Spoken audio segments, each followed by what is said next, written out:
Remember that time in the 40s when Henry Ford tried to make a car out of the devil's lettuce? All because he simply wanted to grow a car from the soil? In 1941, Ford produced a prototype car that was lightweight, durable, and affordable, named the soybean car, or sometimes known as the hemp body car. There's conflicting accounts of whether the car was actually made from soybeans or from hemp, and each of these kind of lends itself to a different reason for the car's failure. Now, before you get all bent out of shape, I am aware that the Ford marketing department announced the car as the soybean car, but I only trust the Ford marketing department about as far as I can throw them, so we're gonna ignore that for now, and we'll start with the hemp side of the story. Now, for those of you who don't know, here's a super brief explanation of hemp. Hemp comes from the cannabis sativa family, which means it's basically the same thing as marijuana, with one major distinction. Marijuana has anywhere between 5 to about 20% THC content, and that's the stuff that gets you high, that's the part that makes it illegal. Hemp has less than 0.3% THC content by dry mass, which means it'd be extraordinarily infeasible to get yourself high off of hemp.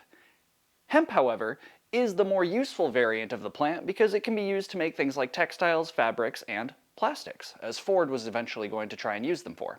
Even with the distinction, hemp and marijuana both became outlawed by the Marijuana Tax Act of 1937, and that basically made the possession, sale, or even growing of hemp a possible crime. So if hemp can't really get you high, why exactly did it get banned alongside marijuana? Well, there's a couple core reasons for that. You see, members of the timber and paper industries like W.R. Hearst and William DuPont really saw hemp as a threat in the mid-1920s. Hearst was a member of the newspaper industry and felt so threatened by hemp that he wrote multiple contrived articles trying to sway public interest. Hearst wasn't the only newspaper to take issue with weed, though, as multiple other newspapers throughout the country also penned some pretty condemning letters against the use of hemp or marijuana. The propaganda over the whole thing got so extreme that at one point a full-length movie called Reefer Madness was produced, depicting a young gentleman who goes on a rampage against his own family after simply trying weed. And I think we all know that really after some later works out of Hollywood that weed just makes you want to sit down on the couch, eat a slice of pizza, especially if the pizza fell off the ceiling. When Prohibition ended, the federal government established a whole new branch called the Federal Bureau of Narcotics, otherwise today known as the DEA. Harry J. Anslinger was appointed as the first director for this brand new department.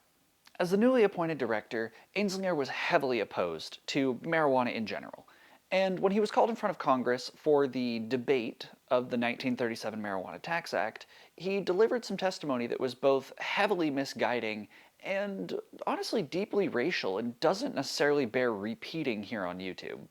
So, if hemp seems like it's pretty much out of the picture, then what about the soybean side of the story here?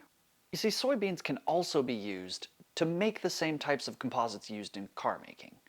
And soybeans also did not come with all of the heavy restrictions on production. The original designer of the soybean car, Lowell Overly, even claims that the panels themselves were made of a soybean fiber suspended in a phenolic resin using formaldehyde to facilitate the production. The overall recipe that Overly used has been lost to time. However, it is widely speculated that hemp was also a material used in the combination of fibers to form the composite. So at this point, the soybeans really do seem like the more believable version of this story, but that all comes down to beg the question then of just, what is the car then? You see, the 1941 soybean car really would have made some massive waves in the automotive industry, as the composite body was made of hemp fibers, soybeans, straw, and some resin, and the entire car itself was constructed of 14 composite panels wrapped around a tube chassis. Now, the car would have entered production at basically the prime time as well, as the impact of World War II on the United States production of steel was drastic, and the use of the composite panels would have heavily reduced the car's reliance on said steel. Now, the composite itself was reportedly stronger than steel, as Henry Ford himself gave a demonstration where he swung a blunted axe at one of these trunks made out of the composite material, and it didn't even leave a scratch. Now, the reduction in the use of steel to produce the car also meant that the car was inadvertently significantly lighter in weight. And a lighter car generally means a more efficient car. And sticking true to Ford's whole vision of this growing a car from the ground, he also wanted to fuel it using materials that came from the ground. So this car ran off of ethanol. At the time, ethanol was already a pretty widely used source of fuel for the automotive industry. However, it was generally comprised of either corn or sugarcane. Things like hemp can also be used to make ethanol through something called a pyrolytic conversion. And that's essentially just fermenting a biomass until it produces an alcohol. Now, the soybean car was significantly lighter than most cars in a comparable category of its time, coming in at only 1,900 pounds. And again, this lighter weight ended up leading to the soybean car having a reported gas mileage efficiency of about 40 mpgs. So if this car seems so great, really, why didn't it end up making it to production? And we have to kind of look at two different sides of that coin, going back to the two different sides of our story here, with either the hemp body car or the soybean car. With the banning of hemp in 1937, the production capacity would have been drastically hindered. Without hemp to use to make the car bodies, and as Ford envisioned hemp as the primary fuel source, it really would have been kind of a tough sell. However, that really does beg the question, if the car was designed in 1941, was that not already thought about? Which leads us to the other side of our story, the soybean car. See, the soybean car really makes a lot more sense from a design and development standpoint, but ends up leaving a lot more questions than answers when you ask why it never made it to production.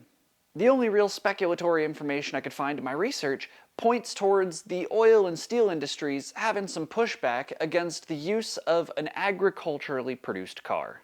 So there we have it. Two sides of the same story, or two stories for the same car.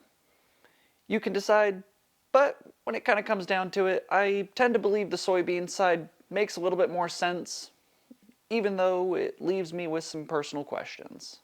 In any case, go ahead and leave a comment down below of whether you think that it was a hemp car or a soybean-based car. And thanks for watching, like and subscribe, and I'll see you in the next video.